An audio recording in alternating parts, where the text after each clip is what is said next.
महिलांची पाळी नियमित नसणे, त्याच्यामुळे होणारी चिडचिड आणि त्याच्यामुळे होणारा थकवा हे नॉर्मल आहे, म्हणून त्याच्याकडे दुर्लक्ष करणे हे अत्यंत घातक ठरू शकतं. पाळी ही नॉर्मलच असायला पाहिजे. महिलांचं शरीर हे पुरुषांच्या शरीरापेक्षा खूप जास्त क्लिष्ट किंवा कॉम्प्लिकेटेड असतं. महिलेचं आरोग्य हे पाळीभोवती पूर्णपणे रेग्युलेट केलं जातं. त्यामुळं मासिक पाळी नॉर्मल असणे, ती वेळेवरती येणे आणि त्याच्याशी निगडीत बाकी सगळ्या गोष्टी या नॉर्मल असणे हे त्या महिलेच्या ओव्हरऑल आरोग्यासाठी अत्यंत आवश्यक आहे. पाळी जर का नॉर्मल नसेल तर न्यूरोथेरपीच्या विना औषध उपचारांनी पाळी नॉर्मल करता येते.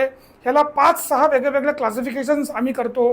पाळी लवकर येणे, पाळी दीर्घ होणे, पाळीचा कालावधी वाढणे, पाळीचा कालावधी कमी होणे किंवा खूप जास्त रक्तस्राव होणे आणि खूप कमी रक्तस्राव होणे.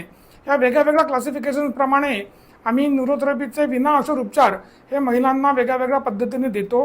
ह्यामुळे पाळी नॉर्मल झालेली अनेक महिलांवरती आम्ही आमच्या उपचार केंद्रामध्ये बघितलेली आहे. खास करून महिलांसाठी पाळी नॉर्मल करणारे न्यूरोथेरपीचे विना औषध उपचार हे अत्यंत गुणकारी सिद्ध झालेले आहेत. महिलांनो, जर का तुमची पाळी नॉर्मल नसेल तर न्यूरोथेरपीच्या उपचाराने स्वतःची पाळी नॉर्मल करून घ्या. आणि कुठल्याही कारणासाठी पाळी हलवणे हे नैसर्गिक नाही आहे. पाळी हलवण्यासाठी गोळी घेणे हेही नैसर्गिक नाही आहे.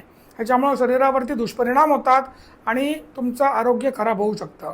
ह्या टिप्सने तुम्हाला जर का फायदा होत असेल, तुमच्या आरोग्यामध्ये जर का समजा चांगला परिणाम होत असेल, तर तुम्ही मला इंस्टाग्रामवरती गिफ्ट्सद्वारे थोडा सपोर्ट करू शकता.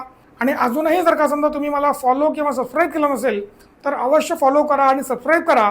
आणि न्यूरोथेरपीच्या या विना औषध तंत्राद्वारे माझा फायदा करून घ्या आणि स्वतःचं आरोग्य संपूर्णपणे विना औषध निरोगी करून घ्या.